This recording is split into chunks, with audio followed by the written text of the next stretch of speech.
Assalamu alaikum урматтуу телебөрүүчүлөр, назарыңыздарда шарият телебөрүүсү. Кудай буюрса, бүгүн дагы сиздер менен 1 саат бою түз эфирде байланышта болобуз. Сиздерден келген суроолорго жооп берүүгө аракет кылабыз. Ал эми биз болсо бүгүн Кудай буюрса ушул Рамазандагы эң чоң амалдардын бири жөнүндө сүйлөшөбүз. Ал да болсо туруктуулук жөнүндө. Алла Таала Кур'ан-ы Керимде "Фастаким кема умирт" сага буйрук берилгендей туруктуу бол, түз жүр. Башка пайгамбар саллаллаху алейхи ва саллям башка бир хадисинде "Кул аманту биллах" сен оолу Алла Таалага ыйман келтирдим деп айт. Алла Таалага ыйман келтир. "Суммастаким" кийин ыйман келтиргениңде ыйманыңда туруктуу бол деп айткан. Орозо айы бизди туруктуулукка үйрөтөт. Адам туруктуу болсо, ошондо гана ошол адам ийгиликке жетет. Бул дүйнөдө ахиретке жетүүнүн, ийгиликке жетүүнүн эң негизги себептеринин бири бул туруктуу болуу. Бир ишти баштадыңбы, ишиңде туруктуу бол. Ыйманга кирдиңби, ыйманыңа туруктуу бол. Намазыңды баштадыңбы, намазыңа туруктуу бол. Зекетиңди бере баштадыңбы, зекетиңе туруктуу бол. Жакшы максат койдуңбу, максатыңа туруктуу бол. Деги туруктуу адам ийгиликке жетет, туруксуз адам эч качан ийгиликке жетпейт. Ошондуктан пайгамбар саллаллаху алейхи ва салламга сахаба келип: "Я Расулаллах, о Аллахтын элчиси, мага бир ушундай бир сөз үйрөт, кыска, нуска бир сөз менен бардыгын камтыган сөз айт" дедилер пайгамбарыбыз. "Кул аманту биллах" сен Алла Таалага ыйман келтирдим деп айт, ыйман келтир. "Суммастаким" кийин ошол ыйманыңда туруктуу бол деди. Ушул сени эки дүйнө бакытка жетелейт деп айтты.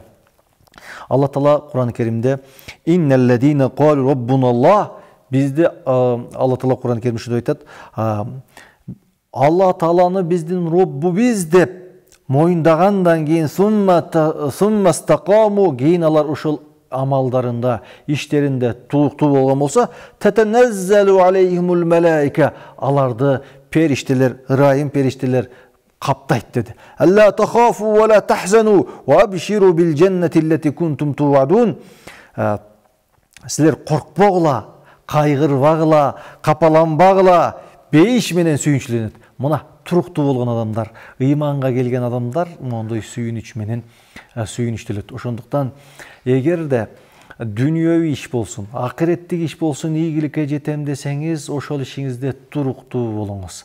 Туруктуулук, сабырдуулук гана адамды ийгиликке жетелейт.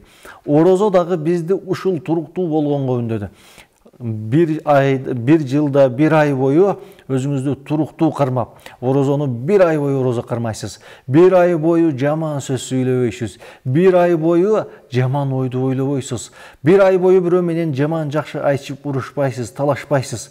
Булардын баары адамды туруктуулукка үндөт. Урматтуу телекөрүүчүлөр, урматтуу мусулман бир туугандар, Рамазан айында ушундай туруктуулукка көнгөндөн кийин ушул нерсе Рамазандан кийин дагы созулуп, туруктуулук созулуп кетиш керек. Ошондо гана ийгиликке жетебиз. Адам бир ишти баштап, жакшылыкты баштап, анан кийин башка жака бурулуп кеткен болсо, ал ишинен пайда чыкпай калышы толук ыктымал. Ошондуктан пайгамбарыбыз саллаллаху алейхи ва саллям айтат эле: "Иннамал амал бил хаватим" албетте бардык амалдар акырына жараша болот деп айтчу. Кээ бир адамдар жакшы иштерди кылышы мүмкүн, бирок туруктуу эмес, баратып жакшы иш оң жака, туура жака басып баратып эле, анан кийин сол жака басып кеткенин, жаман жолго түшүп кеткенин өзү байкабай калат. Анын кылган иштери балким пайда бербей калышы толук ыктымал. Кээ бир адамдар бар, жаман жолдо жүрөт, бирок жакшы жолго кирет, ушундай туруктуу болот жакшылыгында, кайрымдуулугунда, намазында, ыйманында, зекетинде, орозосунда туруктуу болот. Ошол адамдар ийгиликке жетет деп айтты. Ошондуктан пайгамбарыбыз саллаллаху алейхи ва саллям айтты: "Карибу ва саддиду" силер бири-бириңерге жакындагыла, туруктуу болгула деди. Мусулмандар, силер бир нерсени аша чаап кетпегиле. Бир ишти кылган болсоңор ошол орточо кылгыла, анан кийин ошол кылган ишиңерде туруктуу болгула деген сөздү айтты. Пайгамбарыбыз саллаллаху алейхи ва салламга Амрата Суфьян бин Абдиллах радиаллаху анху келип сурады: "Я Расулаллах, кулли фил ислами каулан ла асалу анху ахадан гайрак" О Аллахтын элчиси, исламдагы ушундай бир сөз айткан, мен аны сенден башка эч кимден бир андай бир сөз сурабайын деди да. Пайгамбарыбыз айтты: "Кул аманту биллах", эй Амрат Суфиян, сен Алла Таалага ыйман келтирдим деп айт, анан кийин ошол ишиңде туруктуу бол деп айтты. Албетте биз Кудай Тааладан пайгамбарыбыз саллаллаху алейхи ва саллям эртели кеч Кудай Таалага жалбырат эле. Кудай Тааладан сурайт эле: "О жараткан Алла Таалам, бизди акыркы амалдарыбызды жакшы амалдар менен ал. Хуснул хатима сурайт эле. Кудайым, бизди жакшы өлүм насип кыл" деп айт эле. Баарыбыз Кудай Таалага муктажбыз. Баарыбыз Кудай Таалага жалбарышыбыз керек. Бүгүн балким намаз окуп атасыз, бирок биз кылган амалыбызга, кылган жакшылыгыбызга эч качан сүйөнбөшүбүз керек. Биз Кудай Таалага жалынышыбыз керек. Анткени жогоруда айткандай, адам жакшылык кылып баратып, ошол өмүрүнүн аягында, өмүрүнүн акырында жаман жолго бурулуп кетсе, ошол жакшылыктардын баары текке кетип калышы толук ыктымал. Ошондуктан туруктуу болуңуз. Ишти баштадыңызбы, намазды баштадыңызбы, жакшы ишти баштадыңызбы, соодаңызды баштадыңызбы, бир ишке кириштиңизби, ошол иштин аягына чыгарыңыз, майын чыгараткарыңыз, туруктуу болуңуз, Алла Таалага тоокел кылыңыз. Мен иштин майын чыгара кылдым, болду деп баягы Кудайдындан аша чаап кетпешибиз керек. Ишти кылышыбыз керек, туруктуу болушубуз керек, бирок истикаманы, туура жолдо жүрүүнү, туура жолдо сактоону Кудай Тааладан сурашыбыз керек. Ошон үчүн биз ар бир намазда Аллахум ихдинас сиратал мустаким, о жараткан Алла Таала, бизди туура жолунан адаштыра көрбөгүн, туура жолго багыттагын деген дуаны айтабыз. Кудай Таалам баарыбызга туура жол көрсөткөн болгон болсун, туруктуулукту көрсөткөн болсун. Ошол ораза айында ыйманыбызды күчөтүп, намазыбызды, жакшы амалдарыбызды, жакшылыктарыбызды күчөтөлү да ошол нерсеге туруктуу бололу деп кайрылмакчыбыз. Бизге суроолор келиптир, суроолорго өтсөк, атам банк иштетип процентке акча берет. Мага берген акчасы белектери арамбы, үйгө барганда кандай кылып тамак аштарын алам? Эгерде атаңыздын ошол процентке башка жактан тапкан акчасы жок, жалаң гана арам акчалар тапкан болсо, ал атаңыздан акчасын албаганыңыз дурус болот. Эгерде кандайдыр бир дагы адал соодасы бар, адал кирешеси бар болгон болсо, анда ошол берген акчасыны ошол адал кирешесин деп ниет кылып, үйүнө барып тамактанганда дагы ошол тамактанган тамагыңызды ошол адал нерселеринен болсо керек деп жакшы ой менен, жакшы күмөн кылып жей бересиз, ала бересиз. Намаз окуганда жерге таянбай туруп отуруш керекпи? Сиңдим намаз окуганда, мисалы шам намазында окуганда, парызды окуп бүтүп дуа кылат, сүннөттөрдү окуп кайра дуа кылат. Ошонун баарын окуп бүткөндө эле дуа кылса болбойбу? Намазда негизи бул сөйөнүп туруу, жерге сөйөнүп туруу адамдын абалына жараша. Эгер жаш, күч кубаты жайында болгон болсо, сөйөнбөй турган абзел. Күч кетти, ооруп атат, картайды, жерге таянып турса деле, анын эч кандай зыяны жок. Ал эми дуа, пайгамбарыбыз саллаллаху алейхи ва саллям ар бир намаздан кийин дуа кылчу эле. Канчалык көп дуа кылган болсо, ошончолук көп сооп болот, ошончолук пайда болот. Ошон үчүн дуаны канчалык көп кылган болсо, ошончолук жакшы. Баягы парыздан кийинби, сүннөттөн кийинби намазды окуй бергени дурус болуп эсептелинет. Орозоңуз кабыл болсун. Көп жылдан бери дуа кылып келем, дуалар кабыл болбой жатат. Кээ бир адамдар намаз окубай, зикир чалбай жашоолору шайма-шай, канткенде дуалар кабыл болот. Түшүндүрүп бересизби? Аллах ыраазы болсун. Алла Таала силердин да дуаларыңарды кабыл кылган болсун. Биз дуа кылганда эч качан дуа кабыл болбой жатат деген ишенич болбош керек. Дуа кылдыкпы? Жаратканга кол көтөрүп дуа кылдык. Кудай Таалам пендесинин кол алаканын көтөрүп дуа кылса, кур кайтараштан уялат деп айткан. Дуаңызды Кудай Таала биринчи дароо кабыл кылышы мүмкүн. Сураган нерсеңизди дароо бериши мүмкүн. Бул бир. Экинчиден, Алла Таала сиздин сураган нерсеңизди бербей, балким сизге пайдалуу болуу үчүн ал дуаларыңызга болгон пайда, соопторду, жакшылыктарды кыяматка сактап жатышы дагы толук ыктымал. Алла Таала сиздин дуаларыңыздын шарапаты менен, кылган дуаларыңыздын себебинен сиздин башыңызга келчү бале, кырсык, жаман нерселерди ошо дуанын шарапаты менен Кудай таалам сизди сактап турушу мүмкүн. Кудай ошол сиздин дуаңыздын шарапаты менен сиздин оору, кырсыктан, жаман нерседен сактап турушу толук ыктымал. Ошондуктан дуа кылганда бизде 100% ишенич болуш керек, дуаларым кабыл болду деген ишеним болуш керек. Рамазан айы башталганга чейин аялдар айыз күндөрү карыз болчу. Орозонун алдын ала кармап койсо болобу? Аллах разы болсун. Орозо киргенге чейин кармап койгон болсо, орозосу дурус болуп эсептелинет. Орозо киргенге чейин кармап койсо, орозосу дурус болуп эсептелинет. Ал эми орозо убагында келген адаттарыны орозо бүткөндөн кийин кармап берет. Ассаламу алейкум. Ооз жаап уктап жатканымда мурдуман кан агып оозума кирип кетти. Ошондо ооз ачылабы?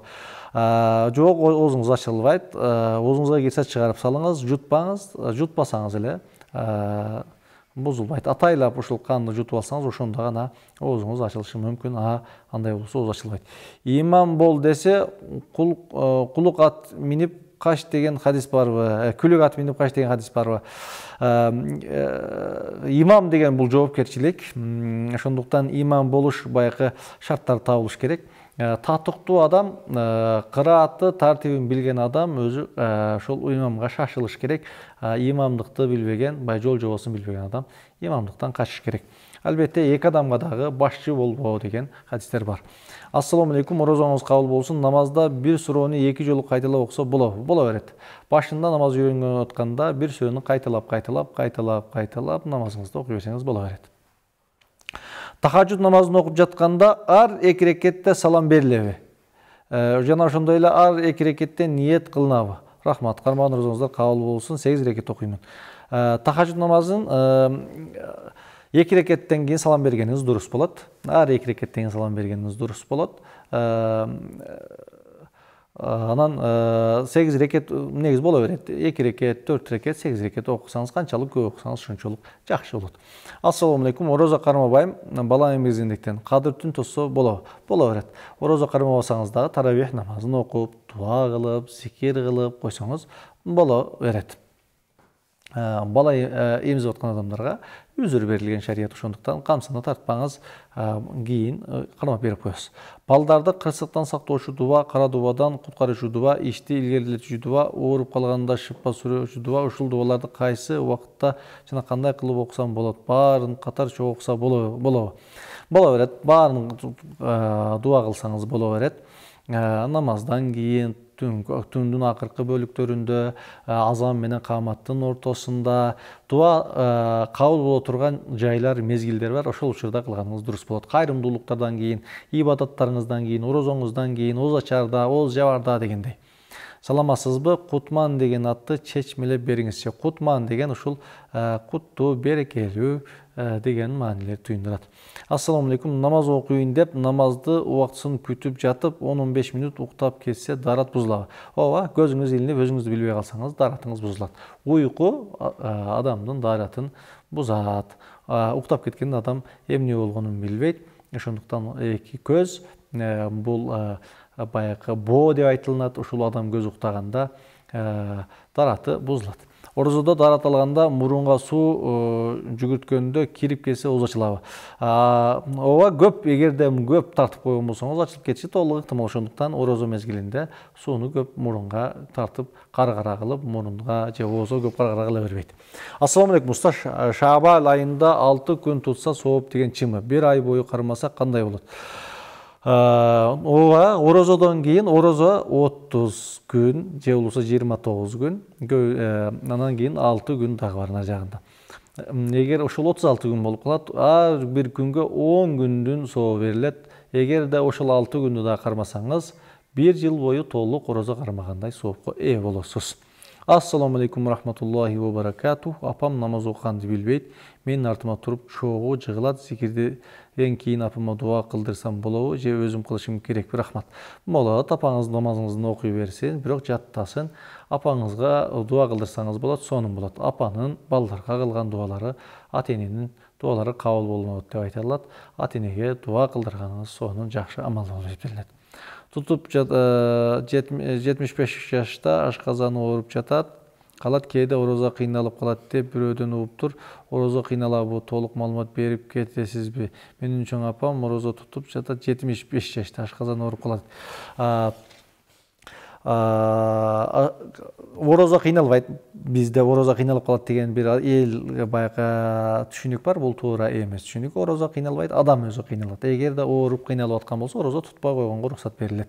Ооруса, кыйналса, ашказан ооруса, кыйналса, анан кийин эгер кыйналбаса орозо кармай бергени дурус. Ассаламу алейкум устаз, эртең менен саарлыкта азан айтып жатканда же айтып бүткөндө тамак жесе болобу? Жок, болбойт. Жок, болбойт. Азан айтылганда дароо токтош керек. Оозуңузда тамак болбосо, жеп атканыңызда азан айтты, дароо токтотушуңуз керек. Оозуңуздан жада калса чыгарып салышыңыз керек болот. Ассаламу алейкум дамла, кечкүрүнкү хуфтанын витрини эртелеп тахажжуттан кийин окуса боладымы? Сабабы кандай? Витр намазы, хуфтандын витр намазы ооба тахажжуттан кийин негизи окулган сооптуу болот. Пайгамбар саллаллаху алейхи ва саллям эң акыркы намазыңарды витр намазын кылгыла деп айтылат. Эгерде уктап калбаганга көзүңүз жетсе, анда витрди тахажжуд намазынан кийин окуганыңыз дурус болуп эсептелинет. Бирок баамдат убакыты киргенге чейин окушуңуз керек.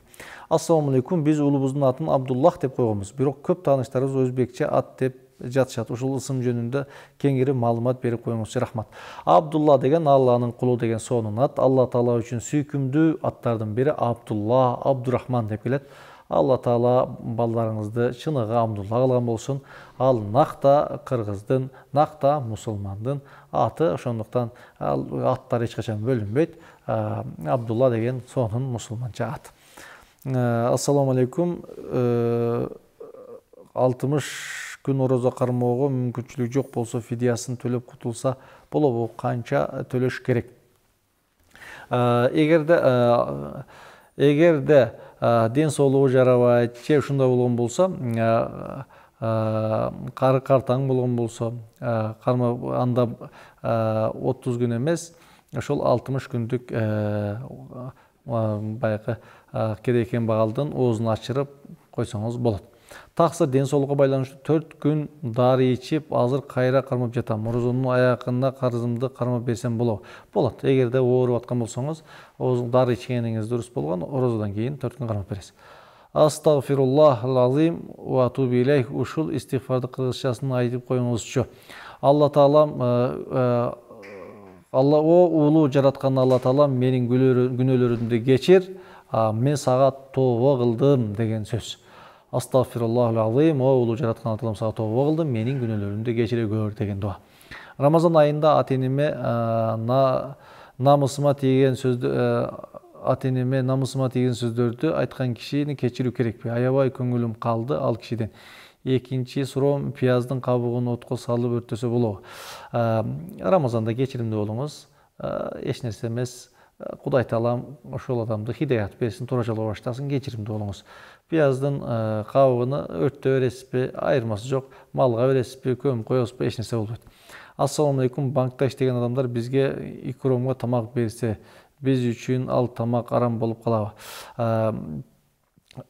Ошол адам банкта иштегендер ар кандай да, бизде азыр банк дегенде ошол жалаң арам менен иштеген банк болушу мүмкүн.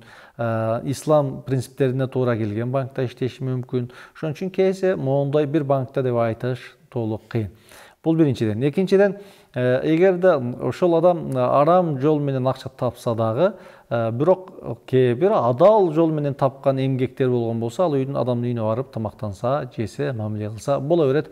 Балким сизге берип аткан тамагы, балким сизге берген кайрымы, жакшылыгы ошол адал тамагынандыр. Жакшы ниет кылышыбыз керек. Намаз окуйм, 5 маал күйөөм окубайт. Күйөөмдүн мүнөзү өзү каттуу, ата-энеси менен мени жакшы көрүшөт.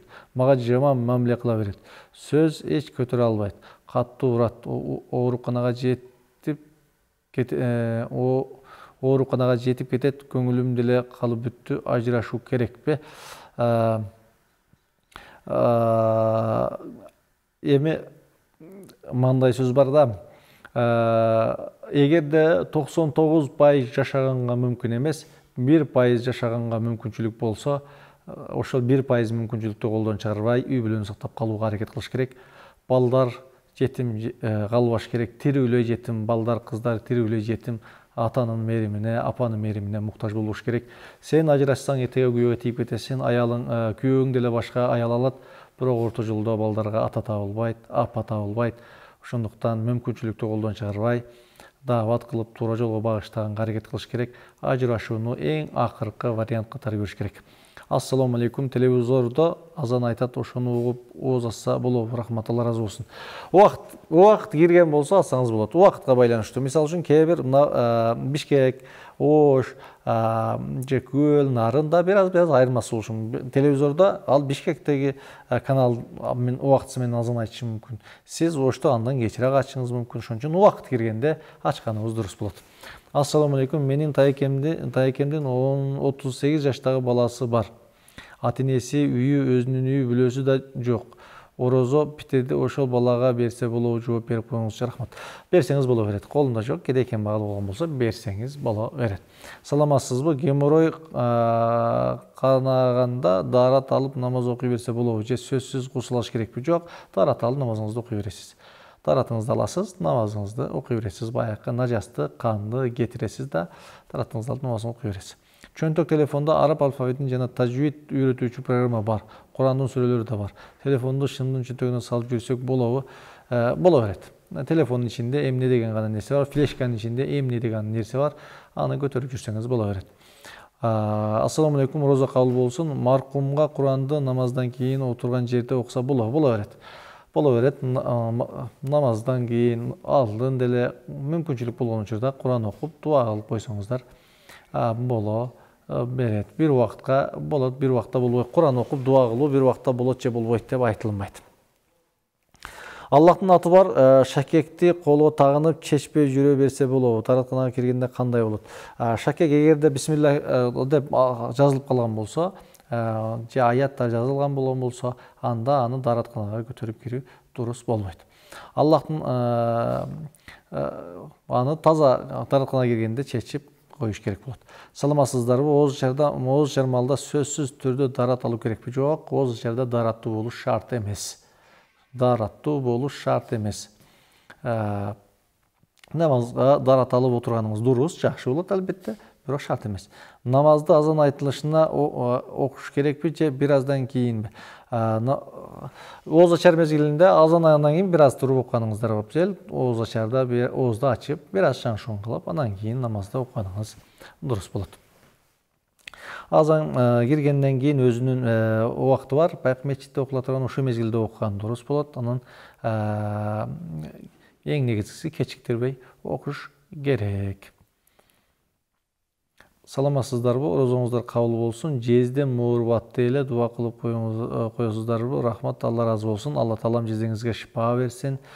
Ушул дени сак болгон болсун, узун өмүр берсин. Кудай таалам ишине ийгилик берсин. Саламатсыздарбы? Орозоңуздар кабыл болсун. Суроосуна жооп бердик ошо. Жездесине дуа кылдык. Кудай таалам бул адамдарга, жалпы эле ооруган адамдарга, бул адамдын жездесине ден соолук, узун өмүр берген болсун. Айыгып тез элибизге, жерибизге, динибизге кызмат кылуучулардан болсун. Ассаламу алейкум. Гусулсуз орозо тутса болобу? Эгерде гусулдан максат ушу эртең менен турганда оозуңуз гусулум жок, ооз жапсам болобу десеңиз боло берет. Бир күн кечке гусулсуз жүрүшүңүз дурус эмес. Жуунуп таранышыңыз керек, гусулуңузду алышыңыз керек. Суу жок болгон болсо таям кылышыңыз керек. Гусулсуз жүрүү дурус эмес. Гусулсуз жүргөн адамдын жанына периштелер жакындабайт деп келет. Ошондуктан гусулсуз көп убакыт жүрүү жакшы эмес. Орозодо кафе жана самсакана иштетсе болобу? Эгерде сапарга чыккан, мусапырлар келип өтө турган жерлер, ушундай баягы жерлер болгон болсо иштетсе боло берет. Анан кийин моундай баягы туруктуу эл жашаган жерде ачып иштеткенибиз көпчүлүк мезгилде жакшы болбой калат. Ассаламу алейкум. Розодо зуурдан калып калсаң эмне болот? Саарлыкты ичип калуудан калып калсаңыз, ниет кылып коесуз, болду. Эч нерсе жеп ичпей эле ниет кылып коесуз, орозоңуз дурус деп эсептелине берет. Ассаламу алейкум. Кайсы истигфардан сообу көп? Ла иляха иллаллах Мухаммад Расулуллах айтам. Кандай? Чечими сурооду. Астагфируллах айтам. Туурабы? Пайгамбар саллаллаху алейхи вассаламдан ушул истигфарлардын эң улуун айтты деле. Ла иляха иллаллах деген сөз истигфардын, зикирдин эң чокусу деп айтты. Астагфирулла деген сөз дагы ушул эң зикирдин эң негизги зикирлер болуп эсептелинет. Жакшы иш кылып аткан экенсиз. Ассаламу алейкум. Ооз ачканда 2 мүнөт эрте ооз ачып алса жарайбы же орозобуз болбой калдыбы? Убакыт кириш керек. Негизи убакыт кирген болсо жарай берет. Убакыт негизиси күн батып, убакыт кирген болсо орозоңуз жарай берет. Эгерде андай болбосо, эрте ачып алган болсоңуз, чындап эле күн бат элек ачып алган болсоңуз, анда кийин дагы бир күн казасын кармап берип коюшуңуз керек болот. Орозо бүткөндөн кийин бир жума кармаса эмне болот? Рахмат. Орозо бүткөндөн кийин дагы бир жума орозо кармасаңыз, сооп жакшы иш кылган болосуз. Орозодон кийинки келген айда 6 күн орозо кармоо сүннөт жакшы амалдардан деп эсептелинет. Ассаламу алейкум рахматуллахи ва баракатух. Каза болгон намазга да камат айтылабы? Рахмат. Негизи камат айтылат, камат айтып койгонуңуз жакшы болот. Камат айтылбай калса шарт эмес. Намазыңыз жарай берет деген сөз. Мен оозду жапкан унутуп калдым, бирок орозо кармаган орозо кабыл болобу? Алла таала кабыл кылсын, орозоңуз кабыл болот. Кудай буйруса, оозду бекитүүдө тамактануу шарт эмес. Устаз, баласы энесине имамчылыкка баласы энесине имамчылыкка өтсө болобу намазда? Болот. Эркек баласы энесине, карындашына, үй бүлөсүнө имамга чыгып окуй берсе боло берет. Ассаламу алейкум. Косуусуз намаз окуса эмне болот? Косуусуз намаз окуган болбойт, күнөө болот. Атайла окуган болсо, анын ыйманына доо кетиши толук ыктымал. Анткени Кудайды шылдыңдап аткандай оң көрүнүп калышы толук ыктымал. 4 рекет намаздардын казасы кандай окулат? Казасы кадимкидей 4 рекеттей эле окулат. Ниетинде гана паланча намаздын казасы деп ниет кылынат. Хайыз учурунда калып кеткен таравих намазды кайтарабы же жокпу? Жок, таравих намазынын казасы жок. Орозону кармап бересиз. Таравих намазынын казасы жок. Андан кийинки суроого өтсөк, туткун арзууларыңыздар кабыл болсун. Суроом бар. Мен намаз окуп баштайын деп ойлогом, бирок жумушта саат 8:00 баштап 17:00 чейин жумушта болуп калам. Азырынча үйдөн иштеп жатканбыз, бирок карантин бүтсө жумушка чыгабыз. Кантсе туура болот? Намазыңызды дароо баштаңыз, туруктуу болуңуз, эрктүү болуңуз, күчтүү болуңуз. Намазыңызды дароо баштаңыз, эртеңкиге калтырбаңыз. Жумушта да окуса болот. Жумушта обедке чыгасыз, ошол мезгилде пешим намазды окуласыз. 17-те кайтсаңыз асыр намазга кайра үйгө келип калат экенсиз. Ошондуктан бир убакыт намаз гана, обедте гана пешимди окуш керек болот экен. Убакыт ниет кылган болсоңуз, эрк болсо убакыт табылат. Орозо битирдим, марбага берсек болобу же мешитке берилеби? Мешитке бериш шарт эмес. Колунда жок, кедей кембагал, колунда жокторго берсеңиздер боло берет. Колунда жок, кедей кембагалдарга берсеңиздер жарай берет. Ассаламу алейкум. Бешим намазы менен асыр намаздагы 3 жана 4 рекеттеги купия окуу эркектерге эле тиешелүүбү? Аялдар купия окубайт деп жатышат. Аялдар жария окубайт, аялдар намаздардын баарын купия окуйт. Купия бул купия деген ичинен окуу деген сөз. Бул эркектерге да аялдарга тиешелүү. Ал эми эркектер жарияны бамдатта шам намазын, купта намазында жария окуйт. Ассаламу алейкум устаз. Хажакбар деген атты чечмелеп бересизби? Хажакбар деген сөз көп ажыга барган адамды хажакбар деп коет. Кайтала кайта көп ажыга барганды хажакбар деп айтылат. Балким ушул көп ажы болсун, жакшы адам болсун деген таризде коюлса керек.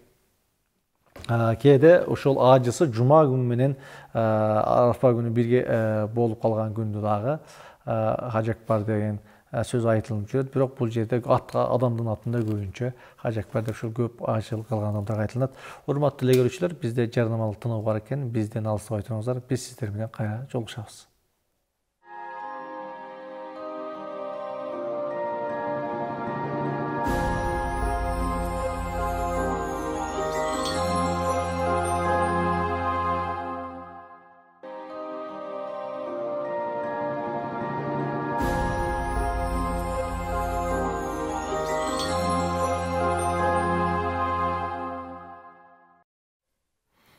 Дагы бир жолу ассаламу алейкум урматтуу эле көрүүчүлөр. Назарыңыздарды да кайрадан Шарит телебөрүсү. Биз дагы жарым саат бою сиздер менен биргеликте сиздерден келген суроолорго жооп берүүгө аракет кылабыз. Бүгүн биз туруктуулук жөнүндө сөз кылып атабыз. Орозо айынын адам баласынын туруктуу, ийгиликтүү болушуна кандай таасир тийгизет. Орозо деги адам баласынын туруктуулугуна үндөйбү деген теманын айланасында сүйлөшүп отурабыз. Пайгамбар саллаллаху алейхи вассалам сахабаларга сен оболу ыйман келтирдим деп айт, анан кылган ишиңде туруктуу бол, ыйманыңда туруктуу бол деп айткан. Туруктуу адам ийгиликке жетет, туруктуу адам бактылуу болот, туруктуу адам дүйнөсүндө, бизнесинде, жашоосунда ийгиликке жетет. Туруксуз адам эч качан ийгиликке жетпейт. Туруксуздук бул күчсүздүктүн, ыйманынын күчсүздүгүнүн белгиси деп айттык. Кур'ан Керимдеги Алла Таала туруктуу бол, андан кийин түз жүргүн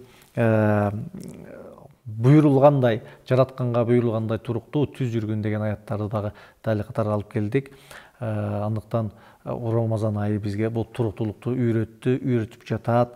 Рамазандан кийин да кылган ыйманыбызга, жакшылыктарыбызга, кайрымдуулуктарыбызга, намазыбызга, кулук мүнөзүбүзгө туруктуу бололук. Ушул бою ыйманыбызды, адеп ахлагыбызды, намазыбызды тургузалы деп чакырып кетмекчибиз.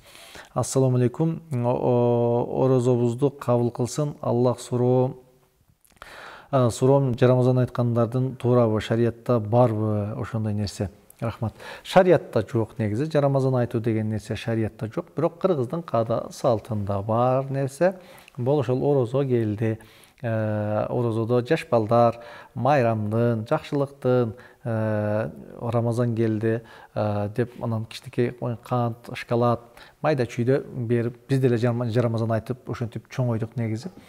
Жаш балдарга кандай бирден ушул майрамдын, орозо айынын улуктугун билдириш жакшы нерсе болсо керек. Бирок бул нерсе ошол баягы заманбап тилемчиликке айланып кетпеш керек. Жаш балдарга дагы бул тилемчил деген нерсе үйлөнүп кетпеш керек. Муну ушул баягы Рамазан айындагы майрамдын белгиси катары бир жолу, эки жолу мындай колдонсо болот. Анан аны азыр базарларда айланып, мондай учурларда ар бир үйлөрдө чоң эле улгайган адамдар монтип жүргөнү жакшы эмес. Мен 12 жаштамын, 3 жылдан бери орозо тутам. Сообу өзүмө жазылабы. 12 жашта болсоң бойго жеттиң деген сөз, орозо өзүңө жазылат. Эгер бойго жете элек болгон болсоң, мурунку туткан орозолоруң ата-энеңе жазылат. Ассаламу алейкум. Мечитте азан айтканда намазды үйдө окуй берсе болобу же өзүнүн азан айтыш керекпи? Азан окулган болсо азан айтыш шарт эмес, үйүңүздө окуй берсеңиз болот. Каза намаздарды кандай окуйт? Карыздарын эле окуйбу же намаздарды окуп бүтүп, зикирлерди айтып бата бергенден кийин кайра окуйбу? Намаз окуп атканда жаңылып кетем. Рекеттерди ошону кандай кылат? Каза намаздарды окуй бересиз. Салам берип дароо эле улап кете берсеңиз, казаларыңыз көп болсо дароо улап кете бергениңиз дурус болот. Намазды көңүлдүү бир жерге коюңуз. Албетте намаздан кээде алагды болот, адашат, анан ушинтип бара-бара түзөлөсүз, намазыңызды окуй бериңиз. Ассаламу алейкум рахматуллахи ва баракатух. 3 зуха намазы кайсыл убакта окулат? Духа намазы күн көтөрүлгөндө, найза көтөрүлгөндөн кийин окуй берсеңиз болот. Саат 12:30 чейин окуй берсеңиз боло берет. Ассаламу алейкум. Дарат боюнча суроо бар эле. Кичине зара кылганда истинжа кылбай эле койсо болобу? Дарат боюнча бир аз түшүндүрүп кетсеңиз мүмкүн болсо. Истинжа кылганда ошол зара кылганда ошол нерсе жайылып кетпесе, кургактаганда жайылып кетпесе, анда истинжа кылыш шарт эмес, кургактап койсоңуз деле боло берет. Эгер жайылып кеткен болсо, алакандын мындай 10 тыйындай жайылып кеткен болгон болсо, анда аны жууш керек болот. Эгерде куруктаганда жайылбаса, анда истинжа кылыштын шарт эмес. Саламатсызбы? Мен намазда мисалы дигерде 4 рекет окуунун ордуна жаңылып 2 рекет окуп алсам, берип алам, кайра окуш керекпи? Кайра окушуңуз керек. Кайра туруп 4 рекетиңизди окушуңуз керек. Эгер салам бере элек болсоңуз, улап кетсеңиз болот. Андай болбосо 4 рекетти башкадан окушуңуз керек болот. Ассаламу алейкум. Жыныстык жактан кошулганга төшөккө кирип кошулуш керекпи же жабынбай кошулса болобу? Гусул алыш керекпи? Рахмат. Ал сиздин фантазияңызга байланыштуу. Негизи жабынып алган адепке ылайыктуу болот. Анан кийин ар кимге ар кандай ыңгайлуу болушу толук ыктымал. Гусул андан кийин, жыныстык мамиледен кийин гусул алышыңыз керек болот. Ассаламу алейкум. Колуңду кесип алсаң, оозуң ачылабы? Ифтарга дайындарда тамактын тузун көрсө болобу, орозоңуз кабыл болсун. Колуңуз кесилип кетсе, кан чыккан болсо ооз ачылбайт. Тамакка зарылдык, аябай зарылдык болгон болсо ошол учурда гана тузун татып көрсөңүз болот. Бирок кайра чыгарып салышыңыз керек. Мен жолдошумду намазга түшүрө албай жатам, көнбөйт. Жада калса тамакты оң колу менен жегенди үйрөтө албай койдум. Сол колу менен жебеш керек десем, урушат, эки колду тең колдонгонго жараткан деп. Жылуу сөз жылан ийинен чыгарат дейт. Мен ойлойм, акырын айта бериңиз. Бүгүн болбойт дейт, эртеге болбойт дейт, бүрсү күн болбойт дейт. Анан кийин таасирин тийгизет. Баягы сөз бул сыйкыр, сөз бул керемет. Айта берсе, кадимкидей адам баласына сиңет, тамырына жа чучугуна жеткенде анан кийин ишке ашат. Саламатсызбы? Орозону канча жаштан баштап кармаса болот?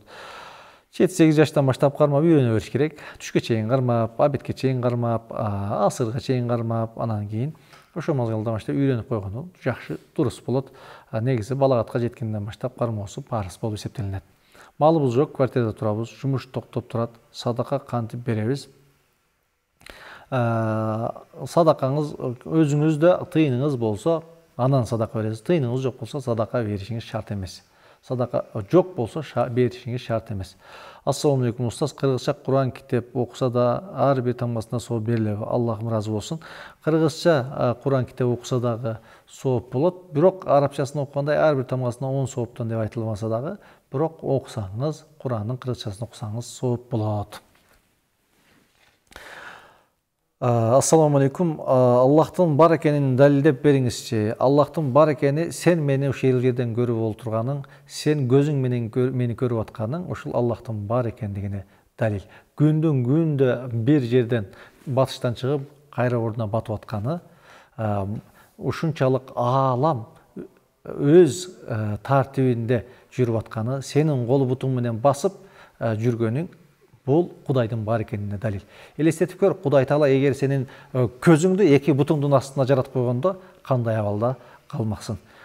Көзүңдү ач, ыйман келтир, Кудайдан корк. Кудай Таала Куран Керимде өзүңөрдүн жаратылышыңарга ой жүгүрткүлө, ааламга ой жүгүрткүлө, жаратылышка ой жүгүрткүлө, Кудайдын бар экени көрөсүңөр деп айткан. Саламатсызбы? Мен чач кесип иштейм, кээ бирде сакалын алдырганы келишет, мага күнөө болбойбу? Айтып деп түшүндүрүп коесуз. Негизи сакалды түбүнөн кырып алдырып салуу дурус эмес. Кыскартып коюу макөрү, сакал коюу биздин Ханафи мазхабында важип деп эсептелинет. Апам экөөбүз эртең менен уктап калыппыз. Андан кийин ойгонуп кетип, саатты карасам 3:37 көргөм. Бир аз тамак жеп, суу ичип жаткандан кийин саатты карасам 4:44 экен. Кийин ниет кой дубасын окуп жатып койгонбуз. Не болуп калат бүгүнкү орозобуз? 7:37 көргөм, анан тамак жеп, суу ичип жаткандан кийин. Демек сизде күмөн. Негизи ооз бекитүү саат бүгүнкү күндө ушу 4-кө жетпей болуп атат. Мына Бишкектин сааты менен. Анан кийин 4-төн өткөндөн кийин тамак жеп ичип алган болсоңуздар, анда бүгүн орозоңузду кармай бериңиздер. Орозодон кийин бир күн орозону кармап берип коесуздар. Сиз жатып алгандан кийин деп айтып атасыз, күмөн болуп атасыз. Ошондуктан биз мында чечкиндүү бир нерсени айтышыбыз кыйын. 4-төн кийин жеген болгон болсоңуз жакшы эмес.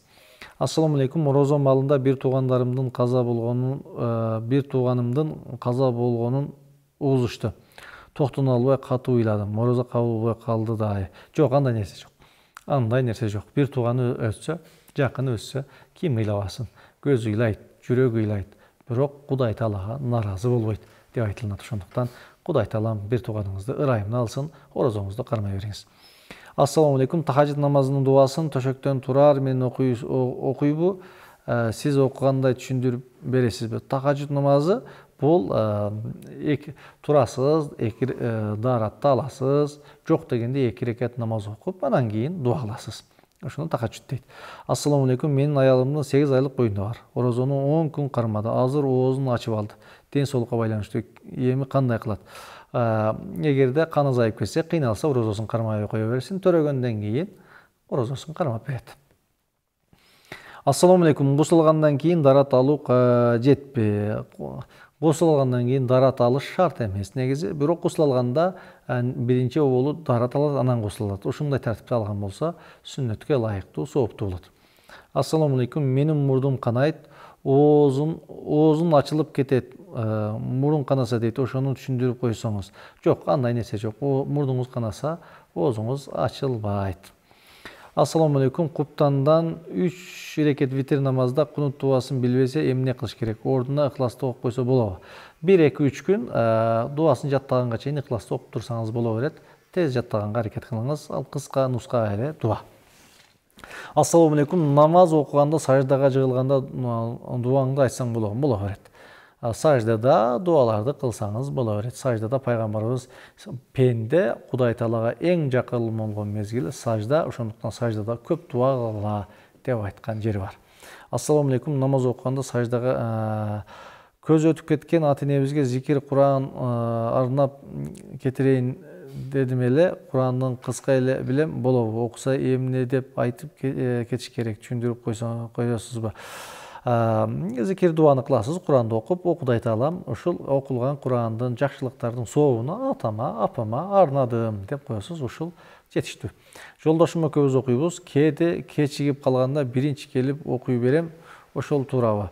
Намазды айтып отсаңыз керек, боло берет. Негизи күйөөңүз менен кошулуп окуганыңыз жакшы, жамаат менен окуган сооптуу болуп эсептелинет. Саламатсызбы? Биз уулду болобуз келет, бизге дуа кылып огулачы. Уулга окулуучу зикир барбы? Мен ниет кылып орозо кармадым. Рахмат. Алла Таалам каалаган адамга уул берет, каалаган адамга кыз берет деп айтылат. Алла Таалам сиздерге каалоо тилектериңиздерди, дуаңыздарды кабыл болсун, кабыл кылсын. Кудай Таалам сиздерге, элибизге, жерибизге, динибизге, тилибизге кызмат кылуучу имандуу, момун, мусулман пенделерди, урпактарды насип кылсын.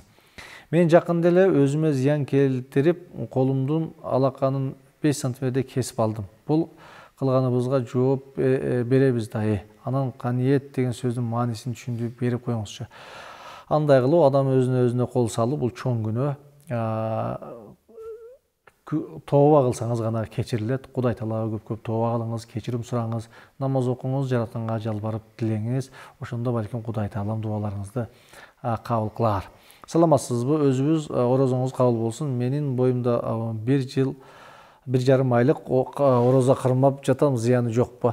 Аны доодурлар билет. Каныңызга зыян келбесе, ден соолугуңузга зыян тийбесе, кармай берсеңиз боло берет. Ассаламу алейкум устаз. Таравих намазын окурдун алдын азан айтыш керекпи? Жок, таравих намаздан алдын азан деген нерсе жок. Куптанга азанга айтылган ошол жетет. Ассаламу алейкум, орозоңуз кабыл болсун. Марва каналы токтоп калып, кайра иштеп, ушинте берет. Ушуну туурлап койсоңуздар. Туура айтасыз. Бул сиздердин дуаларыңыздарга, сиздердин жардамыңыздарга балким муктаж. Ошол байкы каражаттын жетишпегендиктен улам. Ушул марва тенекалы кээде өчүп, кээде ушул кыйналып турган учурлар болот. Кудай Таалам ушул телеканалдын жетекчилерине Кудай Таалам өзү чын ден соолук узун өмүр берсин. Иштерине ийгилик берген болсун, тапкандарына береке берсин деп жаратканга жалбарып дуа кылалык. Сиздер да көп дуа кылыңыздар. Ошо сиздердин дуа менен эл көгөрөт дегендей, сиздердин дуаңыздар менен балким марвадагы көгөрүп, ийгиликтерди багынтат деген ишеничтебиз. Ассаламу алейкум, мен 11 жаштамын. Орозонун башынан 3 күн, ортосунан 3 күн, аягынан 3 күн кармаса кандай сооп берилет? Рахмат. Орозо негизи башында 3 күн, аягында 3 күн деген нерсе жок орозодо. Орозону кармасак биз баарын кармашыбыз керек. Анан 3 күн, 2 күн деген нерсе жок. Орозо 30 күн толугу менен кармалат. Андай кылган болуп аягында 3 күн, ортосунда 3 күн деген нерсе күнөө. Bir күн орозо кармап койсоңуз дагы күнөө болуп эсептелинет. Ошондуктан орозону толук кармашыбыз керек болот. Ассаламу алейкум, оозду жапкандан кийин телефондон азан айтылат. Намаз окуй берсе болобу? Алла разы болсун. Эгер убакыты кирген болсо, окуй берсеңиз болот. Убакыты кирген болсо, намаздын убакыты кирген болсо, окуй берсеңиз болот. Ошо телефондогу убакыт менен саатыңыз туура убакыт кирген болсо, намазыңызды окуй берсеңиз болот. Ассаламу алейкум, орозоңор кабыл болсун. Намаз окубай эле орозо кармаса сооп болобу? Ошол эле убакытта келиндер жыңалбаш шымданып жүрүшөт. Ушу туурабы? Орозо кармасаңыз Алла Таала кабыл кылсын. Намаз окубай жүргөнүңүз бул күнөө болуп эсептелет. Ошондуктан бул Рамазан айында эрктүү болуңуз, туруктуу болуңуз, күчтүү болуңуз, орозону кармаңыз, намазыңызды окуңуз. Келиндердин жарым жыңалач болуп жүргөнү, жолугун салынбай, чачтарын апсайтып жүргөнү албетте дурус эмес. Кыргыздын каада салтына да туура келбейт, шариятка да туура келбейт. Кыздардын узун татынакай кийинип жүргөнү шариятка ылайык, кыргыздын каада салтына да ылайык. Ден соолугуна да жакшы болот. Кыздардын уулчан кийинип, шым кийип жүргөнү кыздардын ден соолугуна, жынс кийип жүргөнү ден соолугуна да зыян, аброюна да зыян. Ошондуктан биздин кыргыздын кыздары татынакай узун кийинген, уяттуу жерин жаап жүргөн, уяттуу болгон, жолугун салынып жүргөн, илечегин апаларыбыз кийип жүргөн. Ошондуктан кыргыздын нартоолугуна кайткан дурус. Мен жолдошумду жакшы көрүү менен жашай албай келем. Кандай кылсам болот? Жакшы көргөн болсоңуз, демек жашаганга аргасызсыз. Жакшы мамиле кылыңыз, кемчилигин көрбөгөнгө аракет кылыңыз, жакшылыгын көргөнгө аракет кылыңыз. Мен банкир окуусуна окуйм десем, атам каршы болуп жатат. Эмне кылыш керек? Атаңыз менен кеңешип көрүңүз. Атаңыз айтса жаман айтпайт, балким ушу бир билгени бардыр. Атанын айтканын адам эч качан күйбөйт. Бирок ошол банкир деген сөз бул балким ушул арам жол деген түшүнүк болушу мүмкүн. Банкирдин адал жолу бар, арам жолу бар. Бул экимиздин нерсе. Ошондуктан атаңыз менен жакшылап кеңешиңиз, атаңыздын көңүлүн оорутпаңыз. Ассаламу алейкум. Бишкектин кайсыл жеринен замзам суусун сатып алса болот? Бишкектеги Борбордук мечитинин айланасында замзам суулар сатылат, ошол жерден алсаңыз болот. Ассаламу алейкум устаз, чач же тырмак алганда калдыгын өрттөсө болобу же эмне кылыш керек? Көмүп койгонуңуз дурус. Чачты, тырнакты көмүп койгон адепке ылайыктуу болот, өрттөп жиберген адепке жатпайт. Ассаламу алейкум, оозду азан айтканга чейин ачыш керекпи же азан айтып жаткандабы? Аллаху акбар деп азан айтылып баштаганда оозуңузду ачасыз. Ассаламу алейкум, андан алдында болбойт, көп кечиктиргенде дурус эмес.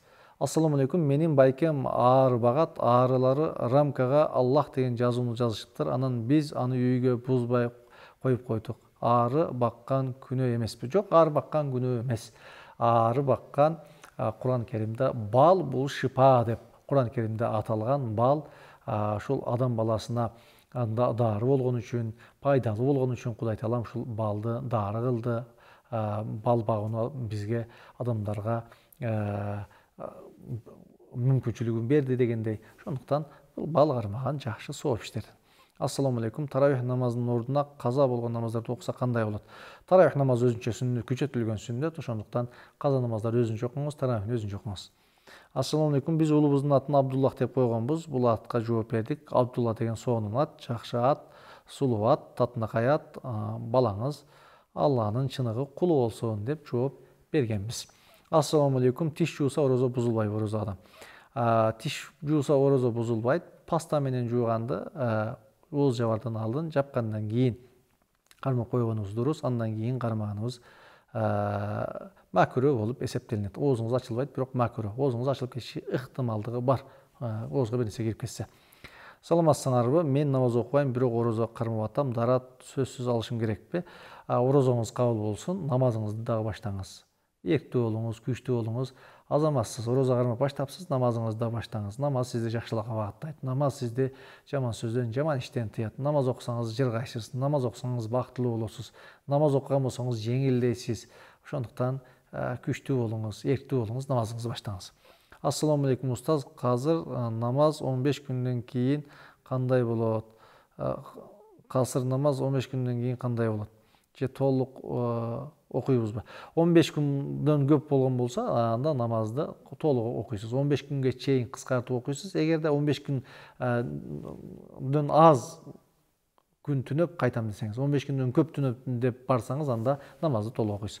Ассаламу алейкум, эгил кыздарга Сафия, Самия деген ысым койсо болобу? Маанисин да түшүндүрүп коюңузчу. Эсен аман көз жарып алайын. Дуа кылып коюңузчу.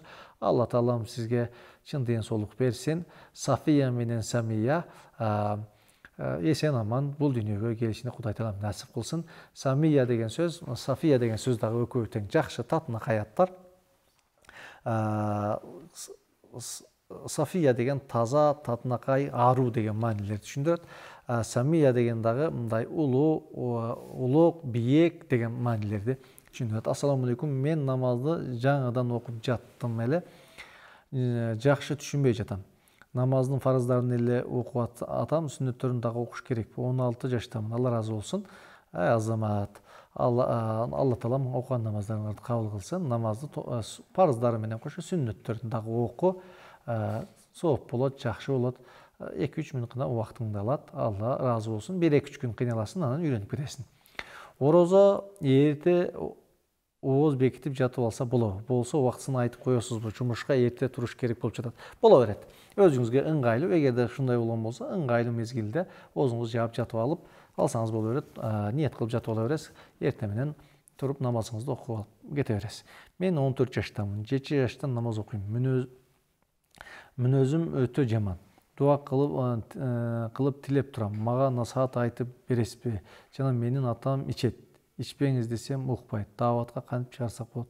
Орозоңуз кабыл болсун. Азамат, адам могул 14 жашта адам монтип өзүнө анализ жүргүзүп, менин кулук мүнөзүм оңдошум керек, жүрүм турум оңдошум керек деп монтип ой жүгүрткөнү бул чоң ийгилик. Азаматсың. Кудай таалам сага чын ден соолук берсин, узун өмүр берсин.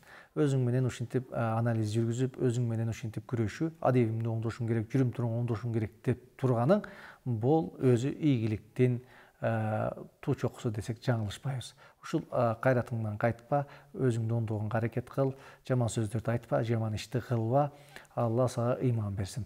Атаңарга дагы ыйман берсин, атаңа айтып деп түшүндүр, даават кыл, жакшы сөз менен, жакшы иш менен мечиттеги адамдарга, имамдарга айтып дааватка чыгар. Ассаламу алейкум. Орозо маалында балдары өпсө болобу? Боло берет. Өпсөңүз боло берет, оозуңуз ачылбайт. Ассаламу алейкум. Орозоңуздар кабыл болсун. Атабыз ичет, дааватка чыкты, болбой жатат. Кандай кылсак болот? Дуа кылып коюңузчу. Алла таалам ушундай аталарга ыйман берсин, инсаф берсин. Арак ичкен адамдар, туура эмес жүргөн адамдар, арак ичсеңиздер, туура эмес жолдо жүрсөңүздөр, ар бир баланын жүрөгүндө, ар бир кыздын жүрөгүндө ушундай арман болот. Көргөн жерде ушул атам оңолсо экен, атам ичпесе экен, атам жакшы болуп кетсе экен деген арманы менен жүрүп өтөт. Ошондуктан аталар, агалар, ойлонолук, ойгонолук. Атың өчкүр, аракты таштайлык, жаман ишти таштайлык. Келечегиңизди ойлосоңуз, балдарыңызды ойлосоңуз, үй бүлөңүздү ойлосоңуз, арак ичпеңиз. Жаман ишти таштаңыз, тополоң кылууну таштаңыз. Эгерде арак ичсеңиз, жаман жолдон кайтпасаңыз, кор болосуз, азап чегесиз. Бул дүйнөдө да, ал дүйнөдө да кор болосуз. Ошондуктан урматтуу аталар, агалар, бир туугандар, энилер, арак ичкен болсоңуз да таштаңыз. Ушул орозонун айында, орозонун урматына аракты таштаңыз. Туура жолго түшүңүз, туура багытка келиңиз, өз жолуңузга, өздүгүңүзгө кайтыңыз. Энемдин күйөөсү чоң атам өтүп кетти. Өгөй кызы үйүнөн кууп чыкты. Эмне болот деп сурап жатат. Энемдин күйөөсү чоң атам, мен суроону жакшы түшүнө албадым. Энесинин күйөөсү өтүп кетип, чоң энесин күйүп чыкканбы? Эгер бул ишти кылган үйдөн кууп чыгуу албетте дурус эмес. Жакынын жоготуп кыйналып турган адамды үйдөн кууп чыгуу албетте дурус эмес. Орозо айында мындай жаман иштен сактаналы, Кудайдан корколу демекчибиз. Гусулга күмөн сынап калсаң, тиш астан канаса орозо бузулабы? Жок, орозо бузулбайт. Эгерде атайла өзүңүз жунуп болсоңуз, анда орозоңуз бузушу мүмкүн. Анан кан чыкканы, тишиңиз канаганы орозону бузбайт. Ассаламу алейкум. Шакеке ал Жаббару деп жазып алса эмне болот? Жана ал менен дааратканага кирсе болобу? Жаббар деп жазып алган болсо, дааратканага кирген дурус болбой калат. Аны алып салыш керек болот. Чөнтөккө салыш керек болот, же дааратканага алып кирген сактаныш керек. Гусул жок болгон учурда, суу жок болгон учурда кандай кылабыз? Таяммум кыласыз. Таяммум деген нерсе бар. Эки колуңузду жерге урасыз. бетиңизди сылайсыз, эки колуңузду жерге урайсыз, анан кийин эки колуңузду сылайсыз, даараттуу деп эсептелесиз. Баяны конкурс качан болот? Фик ас-сира, мусулман адабы деген китептер боюнча. Кудай таалам бизди мол баледен, мол апаттан эсен аман чыгарса, Кудай буйрса, күз мезгилинде сентябрь, октябрларга ошол китеп конкурстун жарышыны өткөрөлү деген ниетте турабыз. Кудай буйрса, мол апаттардан эсен аман чыккан болсок эле дагы жарыялайбыз. Ооз ачып багымдатты окуй берсе болобу? Ооз ачып багымдатты окуй берсе болобу? Азан кечирээк чакырылып жатат. Же азанды күтүш керекпи? Аллабыз ыраазы болсун. Ооз жаап десеңиз болсо керек. Ооз жапкандан кийин убакыт кирген болсо, намазыңызды окуй берсеңиз болот. Убакыт негизгиси убакыт чың таң атыш керек. Шу чың таң аткан болсо окусаңыз боло берет. Устаз, мага беши, масыр жана куптан намаздарынын алгачкы 4 рекат сүннөттөрүн кантип окуш жөнүндө айтып бериңизчи. Алла ыраазы болсун. Жок, башка намаздардын сүннөттөрүндөй эле. Кадимкидей 2 рекат намазды окуйсуз, экинчи рекетте ташаххудду окугандан кийин туруп кетесиз. Кайрадан 2 рекет намазды окуйсуз, Фатиханы окуйсуз, сүрө кошосуз. Анан 4 рекеттен кийин ташаххудду окуп салам бересиз. Салаваттарды айтып анан салам бересиз. Ассаламу алейкум рахматуллахи ва баракатуху. Куптан намазды бир уктап туруп, саат 2 же 3-тө окуй берсе болобу? Фарыз, сүннөт, витрди да. Макру болот. 12ден кийин кечиктирген, куптанды 12ден кийин кечиктиргенге макру иш кылган болосуз, бирок намазыңыз дурус деп эсептелинет. Ассаламу алейкум. Морозодо туруктуу түкүрүктү жутса болобу? Менде кээде мурдум жактан бир нерсе келет, кээде жутуп ем, кээде түкүрүп оозум ачылбайт. Түкүрүктү жутса ооз ачылбайт. Түкүрүктү ооздон өзү табияттан жактан келген нерсени жутса, орозо бузулбайт. Ассаламу алейкум. Исанын үй бүлөсүнө дуа кылып коесузбу? Таксыр. Орозодо уят сөздөрдү айтуу, сөгүнүү жана бири-бири менен урушуу орозонун бузабы? Алла Таала ошол Исанын үй бүлөсүнө ынтымак берсин, ыйман берсин, бейпилдик берсин, чын дымсыздык берсин, узун өмүр берсин. Орозодо жаман сөздү айтуу орозону бузбаганы менен орозонун соогуну кетирет, бирок оозу ачылбайт. Саламатсызбы? Менин жолдошум өзү Куран окуй албайт. Бирок мага айтты, менин уруксатым жок, орозо кармадың, кабыл болбойт деп. Ошонуку туурабы? Жок, туура эмес. Орозо кармаш үчүн, парыз орозону кармаш үчүн күйөөңүздүн уруксаты шарт эмес. Орозоңузду кармай бериңиз, намазыңызды окуй бериңиз. Ассаламу алейкум. Менин боюмдан түшүп калды. Кичинеден кан келип жатат. Орозо кармай берсем болобу? Баланы кандай абалда төрөлдү? Кандай учурда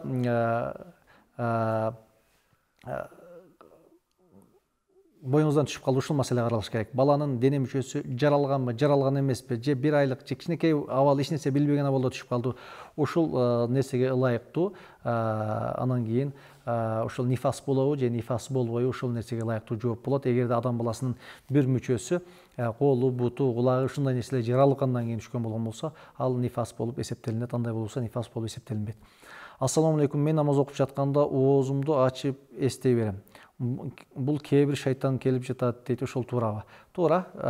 Эстөө бул шайтандан. Ошондуктан эстегенде оозду жапканга аракет кылыш керек, эстебегенге аракет кылыш керек. Урматтуу тилек көрүүчүлөр, бүгүн биз орозодо туруктуулук жөнүндө, орозонун адам баласынын ийгиликке, туруктуулукка болгон таасиринде сүйлөштүк. Ошол орозодо баарыбыз туруктуу бололук. Мурун окубай жүргөн намаздарыбызды окуйлук, орозолорубузду кармайлык, жакшы иштерибизге, намаздарыбызга, иманыбызга туруктуу бололук. Алла Таалам туткан орозоңуздарды кабыл кылсын. Кийинки телеберүүтө жолукканга чейин саламатта болуңуздар. Ассаламу алейкум ва рахматуллахи ва баракатух.